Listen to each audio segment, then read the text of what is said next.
hardest thing is scaling production, especially of a new technology. It's insanely difficult. Making a prototype is relatively easy. And if I think like what is the real achievement of Tesla in sort of car company terms, it's like it wasn't making sort of exciting prototypes.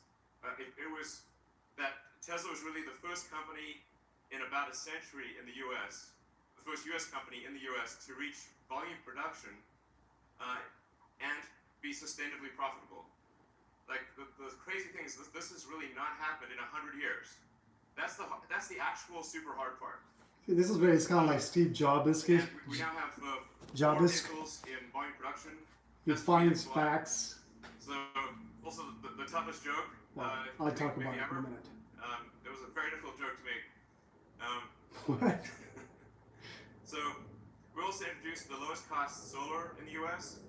It's only $1.49 a watt, and we really just simplified the whole value chain.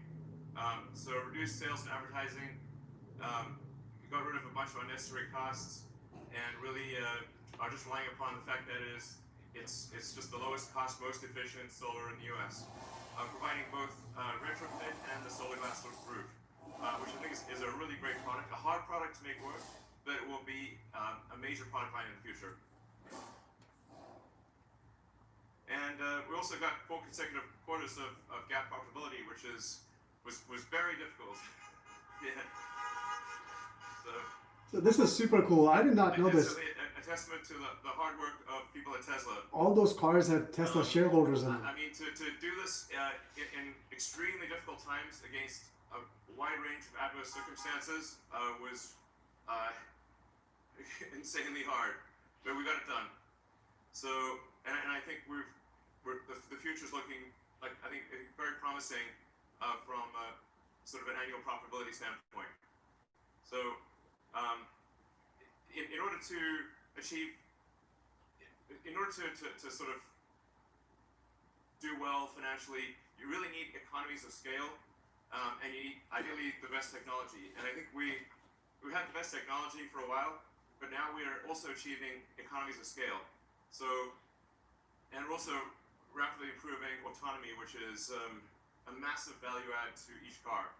So, you know, I think the value of Tesla is going to be like total, just on the vehicle side, total vehicles produced times the value of autonomy. That's a way to think about the future value of Tesla. Oh, that's interesting to put it. I see that. We also have consistent free cash flow generation. This is really important for growth.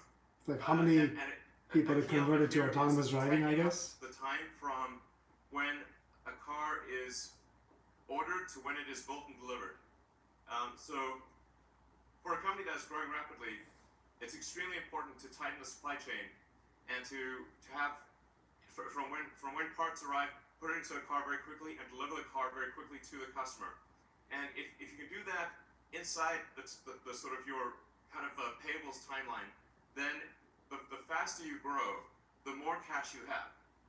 Or conversely, if you're unable to do it within your payables timeline, the faster you grow, the less money you will have, which is obviously bad. It's for capital-intensive situation. So just tightening up and having the parts move very quickly to the factory, put it in a car, get it to the customer, makes a massive difference to cash flow generation. And I mean, that's why it's extremely important to have a factory supply chain in each continent. Because if you don't at least have a factory in the continent, it is impossible to achieve this. So having a factory in China that's able to serve China and then you know, soon many other countries in the region will be key to us. India? Tightening that total sort of chain of cash flow and getting it, essentially the faster we grow, the more cash. This is really important. That's also why it's important to have Giga Berlin complete, because then we'll have a factory in China, a factory in the US, and soon a second factory in the US in Austin, and a factory in Europe. If he can bring autonomous driving to India, and if he can solve that, I would say this person would probably instantly become the most important person ever in mankind, in my opinion. So, I don't know if it's doable or not, but this guy can give it a shot. It's faster, costs less, and it fundamentally improves our economics. So I think this is also maybe something that's not fully appreciated of just how important it is to have a factory at least on the continent or reasonably close to where the end customers is, so you can tighten that whole chain. Industry performance. While the rest of the industry has gone down, Tesla has gone up. I think this speaks to. Oh, snap. Thanks. Look at that. Uh-oh. And so Vehicle I growth. thank customers for taking a chance on Tesla and buying our product, and really hope you're enjoying it. This is really, our sales, as Al was saying, really grow by word of mouth. So this is really, I think, a very pure, it's very pure in the sense that it's like, it's growing on the basis of existing owners recommending it to new customers. This is really, I think, a good way to grow. Yep. And then in 2019 we had 50% growth, and I think we'll do really pretty well in 2020. Probably somewhere between 30 to 40% growth, despite a lot of very difficult circumstances. There's so many, pandemic, wildfires. It's like a whole bunch of difficult production issues. But thanks to the hard work of the Tesla team and a lot of innovative approaches to overcoming issues, we're able to still see significant growth in one of the most difficult, in fact, I say probably the most difficult year of Tesla's existence. So, and we also published our extended impact report. At Tesla, we try very hard to do the right thing. If the right thing does not happen, it's just because we maybe made a mistake or weren't aware of it. But we always try to do the right thing to the best of our ability, and then we published the extended impact report to show, just a sort of a self-examination of, okay, what are we doing right, what are we doing wrong, what can we do better in the future. We're definitely trying to accomplish the most good, and so, if we occasionally make a mistake, we work quickly to fix it and do the right thing. So. It's worth looking at like the average life cycle emissions in the U.S. And just how Tesla is than or electric car than any other. That's my light car. I don't want to drop that.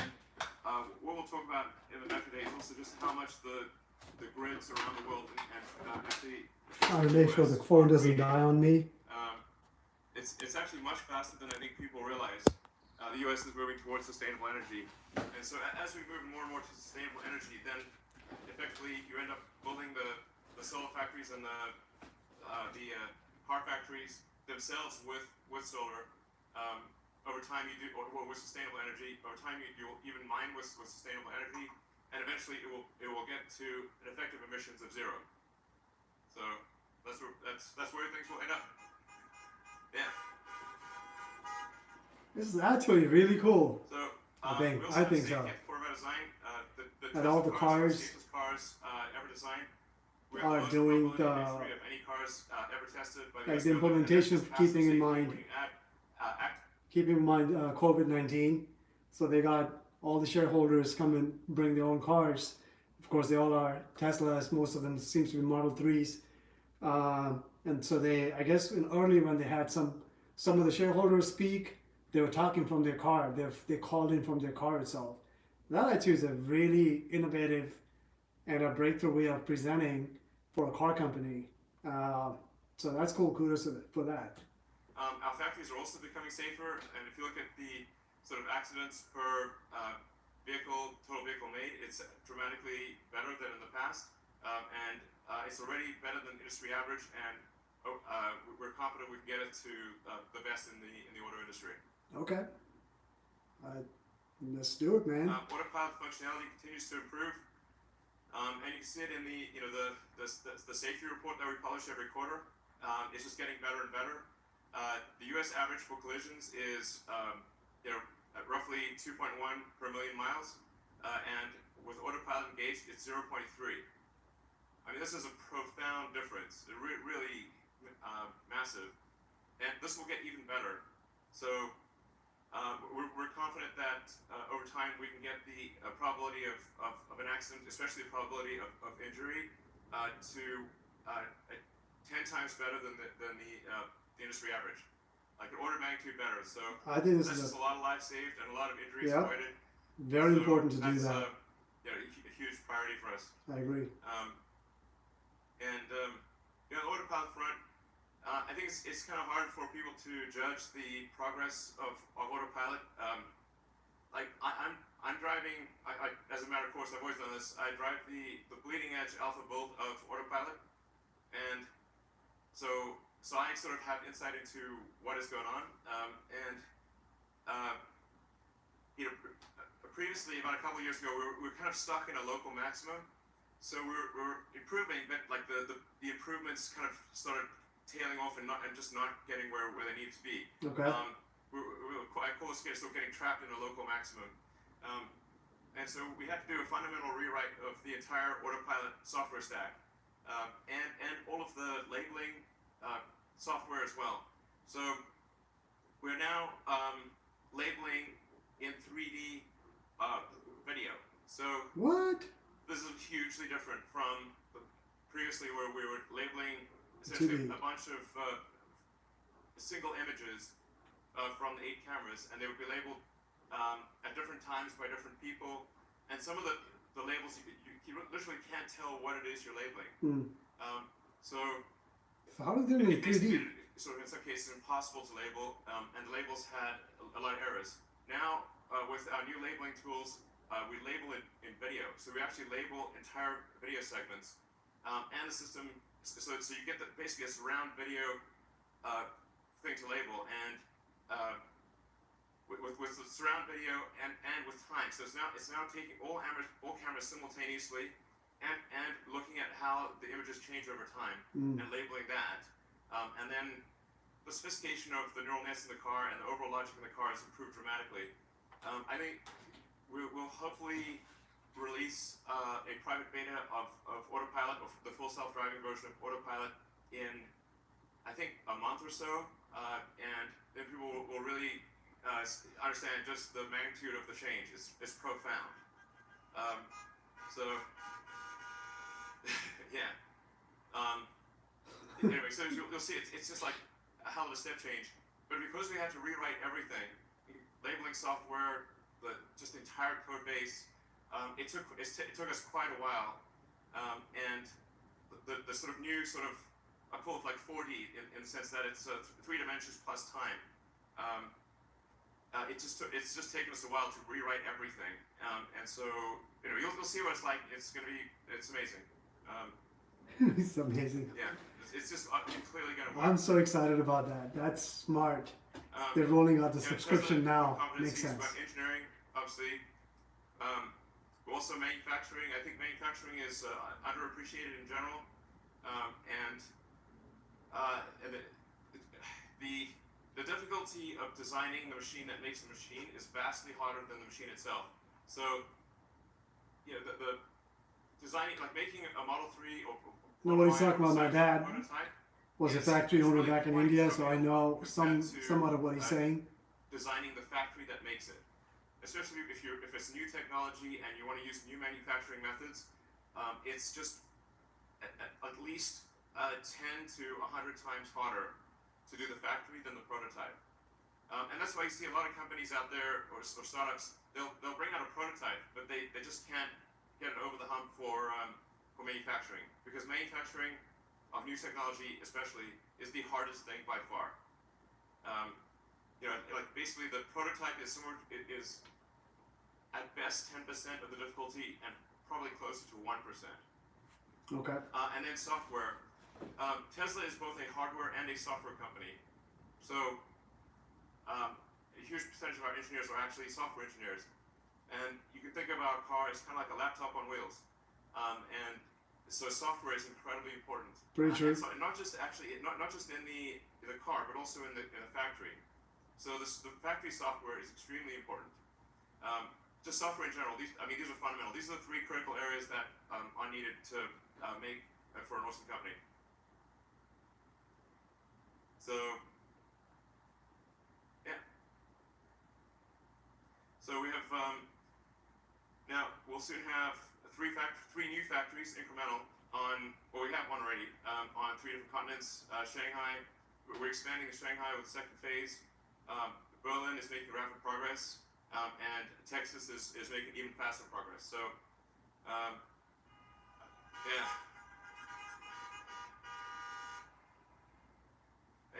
With each factory, what we're trying to do is also improve the manufacturing technology. So, it's in some cases, like the Model Y made in Berlin might look the same, but it actually is made in a much more efficient way. And yeah, we'll talk about that later in the battery presentation.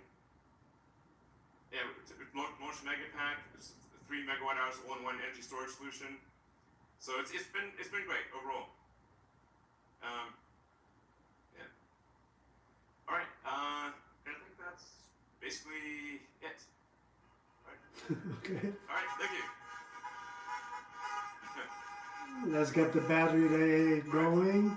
Well, thanks everyone for coming, and we'll be back in a little bit to go through the battery stuff. And there's a little bit more, in addition to the battery stuff, we've got a little few extras as well. So I think you'll really like the way we set up batteries. The battery stuff we're going to talk about is truly revolutionary and essential to Tesla's goal. The fundamental good of Tesla. It's like if you look back in history and say what good did Tesla do? The good will be to by how many years did we accelerate sustainable energy? That's like the true metric of success. It matters if I love this guy, man. Let's love this. What he's doing, what he's done. And so that's really like how I think about Tesla and how. So I'll come back for the battery day. Our progress. By how many years did we accelerate sustainable energy? But what we're going to talk about with batteries and a few other things will really explain how we're going to make a step change improvement in the acceleration of energy. Thank you.